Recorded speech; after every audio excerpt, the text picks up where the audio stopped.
Professor Júnior, como é que fica? Tá uma discussão aí que nós estávamos falando no bloco anterior, muito triste, né? Agora, consequência. Suspende ou não suspende o Campeonato Brasileiro? Eu acho que tem que suspender, né, Wagner? Porque pelo menos um curto período aí que seja, até as coisas começarem a se acalmar. Porque o prejuízo para o Rio Grande do Sul não é só no futebol, em tudo. O prejuízo deles é enorme. E os times de futebol no Rio Grande do Sul, especialmente o Grêmio e o Internacional, são dois times que brigam pelo título brasileiro. Então, inclusive os jogadores, com certeza, tiveram famílias afetadas, né? Eu acho que é um momento aí de todo brasileiro, de todo mundo, tem que se solidarizar com o que está acontecendo lá. Tem que suspender, sim. Embora meu time está muito bem no Campeonato Brasileiro, mas eu acho que ele deve aguardar aí. Comandante, o que você pensa? Eu até analisando assim algumas opiniões, né, sobre isso. Nós hoje, acho que alguns sabem, outros talvez não, mas nós temos duas ligas hoje, por exemplo, de times no Brasil. Uma contraem certas opiniões com a outra, né? Quando foi criada a primeira, alguns times não concordaram, criaram uma segunda liga. Parte dessas ligas é a favor da paralisação do Campeonato Brasileiro. Muitos times não se posicionam, não têm uma opinião particular.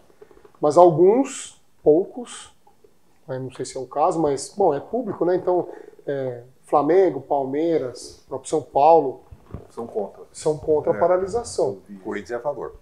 O Corinthians é a favor. Mas os argumentos de ambos os lados, um pouco que eu li, tem que ter uma reflexão boa sobre a situação. Porque, por exemplo, o Grêmio, Juventude e o Internacional protocolaram um pedido de paralisação. Até onde eu fiquei sabendo, o Ministério dos Esportes também o Ministro dos Esportes vai fazer uma recomendação para a CBF, pedir para a CBF interromper o campeonato.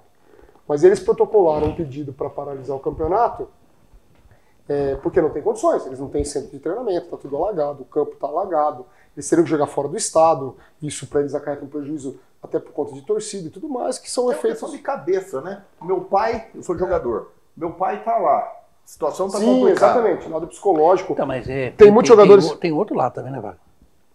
Os clubes hoje não aguentam pagar uma folha sem receita. Então, aí essa é uma visão, nisso que eu ia chegar, que é uma visão da contrapartida. Por isso que eu falei que tem que ser bem analisado. Esse pedido, só finalizando, dos 3 clubes, é para que se pare o Campeonato Brasileiro por 3 rodadas. Isso daria uma semana e meia. A gente tem jogo quarta, final de semana e semana de novo, então daria uma semana aí, 10 dias com o campeonato parado.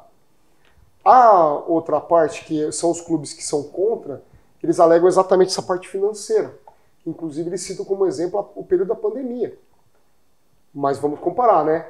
10 dias não são 2 anos.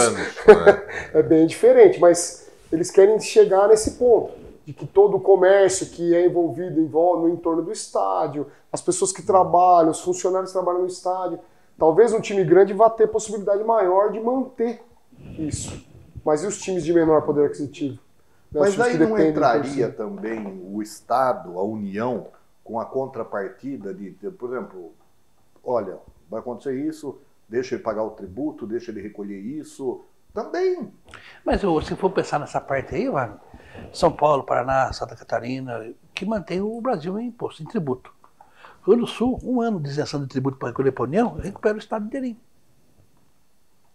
Parece que deram 3 anos de dívida para não pagar durante 3 anos, mas depois vai ter que pagar de novo, são 96 bi. Mas eu sei, mas são 3 anos. Mas se você pensar que o Rio Grande do Sul é como São Paulo, que produz barbaridade, que recolhe, São Paulo é 1 trilhão de imposto, você recebe o quê? 100 milhões por 100 bi. É só 1 ano que ele fica sem recolher tributo nenhum, e um governador honesto, sério, recupera o Estado. Mas recupera só a parte da infraestrutura, né? Porque se você pensar bem, tem quanto Minha Casa Minha Vida financiado, o cara tem que pagar. E não tem a casa a mais. Sim. Concorda? Quanto dívida de agricultura, que o nego perdeu o arrozal, perdeu tudo, eu não tenho que pagar. Então todo mundo está preocupado. Foi o maquinário, foi tudo, né? Você via a coletadeira boiando, vale. Sim, foi de R$1 milhão. Isso que o Maurício falou, da pandemia, o cara estava fazendo um comparativo, ele falou assim, ó, tudo bem, só que na época da pandemia, atingiu só o ser humano, o maquinário ficou intacto. Agora não tem mais nada. Não tem maquinário, não tem mais nada. Não recupera em um ano e pouco, Não não. recupera. Também acho que não recupera, Miguel. Eu acho Tem que ter difícil. muita força de vontade lá, o pessoal direcionar muita coisa para o sul ali e transparência na coisa, viu? Porque senão. É um relato que a gente acompanha dos próprios policiais militares de São Paulo que estão trabalhando lá, né? Pessoal do Águia, né? do Centro de Aviação da Polícia Militar, do Comando de Aviação, desculpa, o pessoal do Bombeiro, né? Que está lá, eles relatam que ficaram realmente assustados com a proporção E Maurício, do acidente. Não, acidente não, vamos dizer, essa tragédia. E não foi numa reunião, ambiental. numa região, né? Foi 80% do Não, estado. é tudo lá. É isso que é o bravo da coisa. Eu estava vendo matéria ontem sobre o Gramado. Gramado é a região serrana do Rio Grande do Sul. Nossa, tá praticamente ilhado o Gramado pelo desabamento das encostas, né? E tem mais Da um chuva. detalhe, Gramado, né? Antes de tudo isso, as ruas estavam afundando. Tem erosão. Sim. Erosão. Miguel Só Shibane, no- aproveitando ainda aí, como nós estamos com a dengue? Em Avaré tem em torno de 1.300 casos. 1.300 casos. Confirmado. Confirmado, isso daí é que foi mais grave. Tem Não, gente grave, não tem internada. internado, não tem ninguém. Nós já tivemos morte em Avaré pela Já, dengue? acho que 2 mortes. Ah, é? É. Mas Mas é a gente vê- consequência de, né? É, a gente com outras comorbidades que a dengue veio e né, E aproveitou. foi ou na fase da dengue que morreu. Mas Sei. tem outras coisas. Entendi. Agora, Ai, ai. o raciocínio não é o mesmo? O No qual Rio deles? Grande do Sul? Ué. Parecido, é parecido. Não é? A motivação aí, por que aconteceu? Para a próxima vacina. Se nós tivéssemos acesso à vacina, hoje nós não teríamos 50 casos ativos. Mas Se todo mundo tivesse a Não, vacina. mas se a gente for começar a falar isso aí, a gente vai brigar muito tempo criando. Porque, ó, o que o governo investe naquele Butantan, naquele Fiocruz, ele não sai do lugar. Não, sai sim. Eles Sai fizeram o quê? vacina. Na época da Covid, eles fizeram vacina. Salvou muita gente a vacina deles. Salvou. Ah, para. Salvou Vamos largar você. essa demagogia. Você foi um dos Ele- primeiros a ser vacinado, senão você estava morto. Não posso falar aqui porque tem sigilo 100 anos no meu respeito. Mas o problema é só. O problema é só, Wagner. A gente tem que aprender conscientização, cara. Sim. Responsabilidade. A dengue, principalmente É limpeza, a dengue, cara. É limpeza. depende de você. E tem que falar pro cara o seguinte, que não é uma bacia d'água, é uma tampinha de garrafa da dengue, cara. Como sabia que vinha aqui, né? A gente estava conversando um pouco, eu dei uma olhada em alguns dados do próprio governo federal, né? No portal do GovBR mesmo você consegue acessar vários dados. Uma coisa que me chamou bastante atenção na hora de olhar, eles fizeram um levantamento, divulgaram um último mapeamento até fevereiro, 20 de fevereiro desse ano. Depois não encontrei um outro estudo parecido com esse que eu vi. Mas você percebe que nos gráficos que eles colocaram, o pico da infecção, né, do contágio da dengue, ele antecipou em relação ao ano anterior. Ah, é? Porque o pico maior no ano passado foi em abril. E nesse estudo deles, o pico maior foi agora em fevereiro. Na mesma proporção de casos. Sim. Você vê que ele sobe e depois começa a descer de novo. É porque eles contam como semanas epidemiológicas, né? São as semanas do ano, na verdade. E aí em um começa acho que na 7ª, 8ª semana, e no outro na 16ª semana que começa o pico. E como você vê o gráfico por semana, você percebe que a cada semana a diferença é muito grande. É muito grande. E aí tem a parte da vacinação lá também, que mostra no gráfico. De quantas pessoas se vacinaram em proporção à quantidade. É ínfimo. R$700 a vacina. Ah, São Paulo.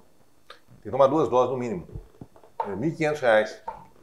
Não dá. O povo Mas nosso por que não tem no consegue? setor público, né, Wagner? Sim. Está nesse preço, é sim. demanda, né? Está nesse É preço. como a da... Máscara na epidemia. Oi? É. A máscara na epidemia. Uma máscara que custava 50 centavos. Entrou na pandemia, foi para R$10 uma máscara. No Brasil é complicado essa parte aí. Nossa senhora. O problema nosso, o problema de saúde nosso é complicado. É porque você não tem uma política de saúde, né? Não. Você tem uma política de governo. Cada governo um que entra, Não é de Estado, né? do Não é outro. política de Estado, é de governo.